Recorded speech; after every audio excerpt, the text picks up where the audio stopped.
Welcome guys to एसन talks. तो आज हम बात करेंगे पाकिस्तान फॉरेन मिनिस्ट्री ने जो जारी की है लिस्ट। उस लिस्ट में क्या है? उस लिस्ट में शामिल हैं कुछ लोग, कुछ ऑर्गेनाइजेशन, कुछ मिलिटेंट ग्रुप्स जिनको पाकिस्तान ने करार दे दिया है कि ये टेररिस्ट हैं, और पाकिस्तान ने टेररिस्ट उनको कहकर उन पर सेक्शंस लगा दिए हैं बहुत हैवी किस्म की। इन सब चीज़ों को हम जानेंगे इस वीडियो में और देखेंगे कि इसके पीछे क्या इकदाम थे, कि इसको क्या करने की जरूरत पड़ी। क्या पाकिस्तान FATF को खुश करने जा रहा है? क्या पाकिस्तान, और इसमें क्या किरदार है सऊदीया और पाकिस्तान रिलेशंस का, और पाकिस्तान की इकोनॉमी किस तरह से इस इशू के साथ रिलेटेड है। तो ये सब जानने का मौका मिलेगा आपको इस वीडियो में। वीडियो शुरू करने से पहले मैं आपसे एक बात कहूँगा, अगर आप हमारे चैनल पर न्यू हैं और करंट अफेयर्स की और लेटेस्ट चीज़ें इंटरनेशनल लेवल पर और नेशनल लेवल पर अगर जानना चाहते हैं तो हमारे चैनल को सब्सक्राइब कीजिए और बेल नोटिफिकेशन दबा लीजिए ताकि हर तरह की वीडियो हमारी आपको तक पहुंचती रहे। तो चलें जी, स्टार्ट करते हैं जी। तो स्टार्ट करते हैं वीडियो को। Pakistan like an international organisation as country, और कोई भी कंट्री अपने मुल्क में कई लोगों पर, कई ऑर्गेनाइजेशन को टेररिस्ट करार देकर उन पर लगा सकता है सैंक्शंस, और ये सैंक्शंस लगाकर वो अपने आप को इम्प्रूव कर सकता है। अब पाकिस्तान को ये करने की क्या ज़रूरत थी? तो एक अंडरस्टैंड करें एक इशू को, और वो इशू क्या है वो आपको मैं अभी बताता हूँ। फर्स्ट ऑफ ऑल आपको समझने की ज़रूरत है कि FATF क्या है, ये किस तरह काम करती है। तो सिंपली इन शॉर्ट मैं आपको बताता हूँ कि FATF is stand for financial action task force. ये किस तरह काम करती है ये, और ये किस तरह बनेगी है? ये G7 कंट्रीज़ ने मिलकर 1989 में बनाई थी। G7 में रशिया भी शामिल हुआ था, लेकिन फिर G8 बन गया, लेकिन बाद में रशिया को निकाल दिया गया और ये G7 ही बन गया। G7 कंट्रीज़ का ये इनिशिएटिव था, और इस इनिशिएटिव को स्टार्ट किया गया फाइनेंशियल एक्शन टास्क फोर्स उन्होंने बनाई। इसके 39 मेंबर्स हैं, और ये किस तरह काम करती है ये, और किस लिए करती है? इसके दो मकसद होते हैं कि मनी लॉन्ड्रिंग को स्टॉप किया जाए, क्योंकि मनी लॉन्ड्रिंग का पैसा जो है नेगेटिव यूज़ होता है, नेगेटिव वेज में यूज़ होता है, नेगेटिव तरीके से कमाया होता है, इसलिए हमने इसको रोकना है। इनका ये एक पहला था, और प्राइमरीली फोकस इनका तब था किस पे, हमने टेररिस्ट फाइनेंसिंग जो है उसको रोकना है। लेकिन प्राइमरीली फोकस था टेररिस्ट एक्टिविटीज़ को रोकना है, उनकी फाइनेंसिंग रोकनी है। उसके बाद ये जो हमारा मनी लॉन्ड्रिंग वगैरह इन्होंने कहा कि ये हम मुल्कों में रोकेंगे, तो ये इन्होंने स्टार्ट किया। तो ये काम किस तरह करती है? ये इम्पोज कर देती है सैंक्शंस। ये आइडेंटिफाई करती है कि वो वाला मुल्क है ना, यहाँ पे बड़ी मनी लॉन्ड्रिंग होती है, या यहाँ पे टेररिस्ट फाइनेंसिंग ज़्यादा होती है, तो ये उसको आइडेंटिफाई करके फिर उस पर उसको ना पहले देते हैं, वार्निंग देते हैं कि यार थोड़ा इम्प्रूव करो। अगर वो इम्प्रूव नहीं करता तो उसको ग्रे लिस्ट कर देते हैं। ग्रे लिस्ट करके उसको क्या कहते हैं, उस पर थोड़ी हाफ किस्म की ना सेक्शन आ जाती है कि you are going to be in black list, improve yourself. अगर वो फिर भी इम्प्रूव ना कर पाए तो उसको टोटली ब्लैक लिस्ट कर देते हैं, और ब्लैक लिस्ट करने का क्या मतलब, कंप्लीटली सेक्शंस हो जाती हैं। अभी मैं पहले आपको इसके मेंबर्स के बारे में बताऊंगा, और क्या पाकिस्तान इसका मेंबर है या नहीं। तो सिंपली क्वाइटली पाकिस्तान इसका मेंबर नहीं है। इंडिया इसका मेंबर है, ऑस्ट्रेलिया इसका मेंबर है, जापान इसका मेंबर है, और टू बी वेरी UK इसका मेंबर है, और to be very friendly of Pakistan 3 countries. Pakistan के 3 सपोर्टर्स भी इसके मेंबर्स हैं, जिनकी वजह से पाकिस्तान हर दफ़ा ब्लैक लिस्ट होने से बच जाता है। तो वो मेंबर्स हैं टर्की, मलेशिया एंड चाइना। ये पाकिस्तान के सपोर्टर्स हैं, यानी कि पाकिस्तान के स्टांस को देख रहे हो और पाकिस्तान को सपोर्ट कर रहे होते हैं, और ये कश्मीर इशू में भी पाकिस्तान के साथ हैं। तो इस तरह से ये ज़रा पाकिस्तान को सपोर्ट करके ग्रे लिस्ट हुआ पाकिस्तान, लेकिन उसको बचा लेते हैं ब्लैक लिस्ट होने से। तो अब देखेंगे हम कि ब्लैक लिस्ट कौन कौन से कंट्रीज़ हैं। तो इस टाइम करंटली दुनिया में 2 कंट्रीज़ जो है, नॉर्थ कोरिया एंड ईरान, ये 2 कंट्रीज़ जो हैं ये ब्लैक लिस्टेड है। इन पर कंप्लीटली हैवी सैंक्शंस हैं, इनके साथ कोई इंपोर्ट एक्सपोर्ट नहीं कर सकता, इनके साथ कोई कारोबार नहीं कर सकता। हालांकि ईरान के पास, सऊदी अरब के बाद ईरान के पास पेट्रोलियम के हैवी ज़खायर, बहुत बड़े ज़खायर मौजूद हैं। कुदरती गैस उनके पास बहुत है, नेचुरल गैस, क्रूड ऑयल के बहुत बड़े उनके पास रिजर्व्स हैं, लेकिन वो सेल नहीं कर सकते। क्यों? Due to the sanctions of FATF, financial task force ने उस पर सैंक्शंस लगा दी हुई हैं, इसलिए वो अर्निंग नहीं कर सकते, इसलिए वो इतना बैकवर्ड जा रहे, इतना उनको सैंक्शंस की बदौलत बहुत कुछ फेस करना पड़ता है। और नॉर्थ कोरिया, उसके ऊपर आप देख लें कि उसके जो अटैकिंग वो जो उसके हैं, न्यूक्लियर तजर्बात करता है, वो एक्सपीरियंस कर रहा होता है, उसकी बेस पर उस पर लगाएंगे हैं। तो ब्लैक लिस्ट होने का क्या मतलब हुआ कि इकोनॉमिकली सैंक्शंस लगा देंगे आपके ऊपर, यानी कि आपके साथ कोई इंपोर्ट एक्सपोर्ट नहीं करे, आपके साथ कोई ट्रेड नहीं कर पाए। अगर आप किसी को एक्सपोर्ट नहीं करते तो आपके रेमिटेंसेस नहीं जनरेट होंगे, आपके पास फॉरेन रिजर्व नहीं आएंगे। What does it means? It means कि आपका करंट अकाउंट डेफिसिट भी पैदा हो सकता है। और अगर आप इंपोर्ट नहीं करेंगे, what does it means? It means आप मैन्युफैक्चरिंग नहीं कर सकते।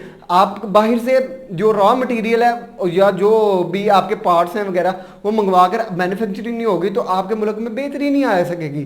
तो ये सब चीज़ें जो हैं ये FATF इम्पोज कर देती है ताकि ये लोग फाइनेंस ना कर पाएँ, टेररिज्म को सपोर्ट ना कर पाएँ और मनी लॉन्ड्रिंग ना कर पाएँ। ये चीज़ आपको अभी तक समझ आ गई। तो अब चलते हैं ग्रे लिस्ट का थोड़ा सा डिस्कस करते हैं कि जब पाकिस्तान ग्रे लिस्ट कर दिया गया तो पाकिस्तान पर क्या इसके असरात पैदा हुए। तो फॉरेन मिनिस्ट्री हमारी ने कहा था कि पाकिस्तान एनुअली $10 बिलियन का नुकसान झेल रहा है due to FATF grey listed by grey listed. जो इसने ग्रे लिस्टेड कर दिया है पाकिस्तान को तो $10 बिलियन। ये नहीं कि सिर्फ ब्लैक लिस्ट होने से नुकसान होता, जब आपको ये ग्रे लिस्ट भी कर देते हैं तो तब भी पाकिस्तान को बहुत ये नुकसान देखने में आया। अब ये कब आया था? जून 2018 में, अगस्त में इमरान खान की हुकूमत आई PTI की, तो ये ब्लैक लिस्टेड हुआ था, तो ग्रे लिस्टेड हुआ था। तो इनको फिर आते ही सब कुछ मैंने करना था, पेमेंट करनी थी लोन ले, तो इन्होंने हैवी लोन उठाए। और हमारी हुकूमत पिछले 2 सालों में $30 बिलियन का ले चुकी है लोन, जिसमें $13 बिलियन इस फाइनेंशियल ईयर में ले चुके हैं। इसमें सबसे मेजर रोल था जो $3 बिलियन जो फ्री के हमें आए थे, फ्री तो नहीं, थोड़ा सा उन पर इंटरेस्ट रेट था, और 3.2 बिलियन डेफर्ड पेमेंट के साथ जो ऑयल सऊदिया ने थे, इसका एक बहुत बड़ा किरदार था। लेकिन अब रिसेंटली जो हमारे ताल्लुकात ख़राब हुए हैं सऊदिया के साथ कश्मीर इशू और OIC पर लेकर, तो हमें $3.2 बिलियन की जो डेफर्ड पेमेंट का ऑयल मिलता था, जिसकी हमने 1 साल बाद पेमेंट करनी होती थी, वो हमें वापस वो कंप्लीटली बैन हो गया। और $3 बिलियन जो MBS साहब ने दिए थे हमें, मोहम्मद बिन सलमान साहिब ने, उसमें से $1 बिलियन हमें वापस करना पड़ा। तो ये अब पाकिस्तान बहुत फंस चुका है, इकोनॉमिक क्राइसिस उसको देखने पड़ सकते हैं। तो इसलिए इसने क्या सोचा है कि मैं FATF का जो ग्रे लिस्टेड है ना, इससे किसी तरह 2020 में बाहर आ जाऊं, इससे बाहर आऊंगा, मैं इंप्रूवमेंट कर जाऊंगा और मेरी इकोनॉमिक कंडीशन जो है वो बेहतर होगी। तो हमारी गवर्नमेंट का अब प्राइमरीली फोकस इधर है कि हम FATF से बाहर आए और अपनी इकोनॉमिक सिचुएशन जो है इसको बेहतर करें, नहीं तो हमें मजीद लोन्स लेने पड़ेंगे और हम डेब्ट क्राइसिस में बहुत फंस जाएंगे।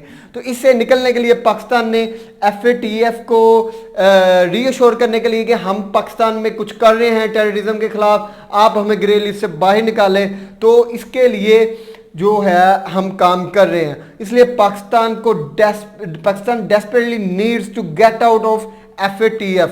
अब US प्रेसिडेंट और US की तरफ से ये कहा गया कि FATF की अगर ऑब्लिगेशन पाकिस्तान नहीं फॉलो करता तो ये उसके लिए बहुत बुरी बात होगी, ये फंस जाएगा डेब्ट ट्रैप्स में, इसको निकलना बोलेगा। अगर खुदा ना खास्ता ये ब्लैक लिस्ट हो गया तो इसकी इकोनॉमिक क्रैश तक कर सकती है, ये US इसको थ्रेट कर चुका है। तो सडन मेजर्स जो हैं वो लिए गए और 88 लोगों पर सैंक्शंस लगा देगी। अब सैंक्शंस किस किस्म की हैं? नंबर 1 जो कि इन्होंने दी है ना लिस्ट, उसमें इन्होंने कहा कि हमने इनके बैंक अकाउंट्स कंप्लीटली बैन कर दिए हैं, इनके बैंक अकाउंट्स बैन है, ये कोई भी फाइनेंशियल ट्रांजैक्शंस नहीं कर सकते, इनकी कोई भी ये फंडिंग नहीं कर सकते और ये ट्रैवल भी नहीं कर सकते, यानी प्रोहिबिशन ट्रैवल बैन लगा दिया है। ये बना बाहर जा सकते हैं, अगर ये बाहर है तो पाकिस्तान नहीं आ सकते। तो आर्म्स इम्बोगले किसी तरह के आर्म्स नहीं बाई कर सकते, परचेजिंग ऑफ आर्म्स इन पर बंद है, ये हथियार नहीं खरीद सकते। और इसमें कौन कौन से लोग शामिल है और इसमें पहली दफ़ा किसको शामिल किया गया? इस लिस्ट में पहले भी बहुत से लोग शामिल हुए थे, लेकिन दाऊद इब्राहिम को पाकिस्तान ने कभी नहीं शामिल किया था। इस दफ़ा पाकिस्तान ने दाऊद इब्राहिम को भी टेररिस्ट करार देकर और इसमें डाल लिया है टेरर, क्योंकि दाऊद इब्राहिम पर सीरियल ब्लास्ट करने का इल्ज़ाम है। दिल्ली इंडिया में, इंडिया के कई शहरों में सीरियल ब्लास्ट करवाए इससे 99, ये उस पर इल्ज़ाम है। और सेकंड इशू ये है हाफिज सईद जो कि इंडिया को बहुत चुभते हैं, उन पर भी उन्होंने लगा दिए सैंक्शन और 26/11 का जो वाक़या है उस पर हाफिज सईद को जिम्मेदार ठहराया जाता है इंडिया की तरफ से। उनको ज़कीउर रहमान लखवी, जैश ए मोहम्मद के चीफ मसूद अजहर, ये सम प्रोमिनेंट पर्सनैलिटीज हैं जिन पर सैंक्शंस लगा दी गई हैं। अब इन सैंक्शंस को में क्या क्या आ जाता है कि ये फंड्स को, पैसे को डायरेक्ट एक्सेस नहीं कर पाएंगे, और उसके बाद इनके ऊपर वेपन्स को की खरीदारी बंद है, और इनके बाद ट्रैवल जो है इनके लिए ट्रैवल बंद हो चुका है। और मज़ीद ये है कि इसका रिस्पॉन्स, अब इन सब चीज़ों का रिस्पॉन्स क्या आएगा?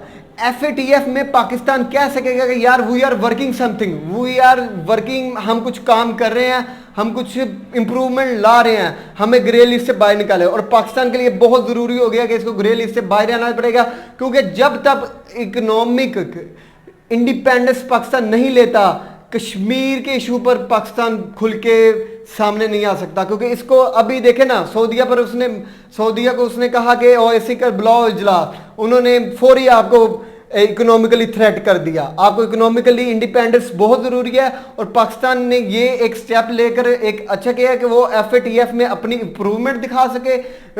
ये एक इशू अलग है कि इनको ठहराना चाहिए था, ये अच्छे हैं बुरे हैं, ये हमारा इशू नहीं है, लेकिन पाकिस्तान FATF में अपनी पोजीशन स्ट्रॉन्ग कर चुका है और कर लेगा।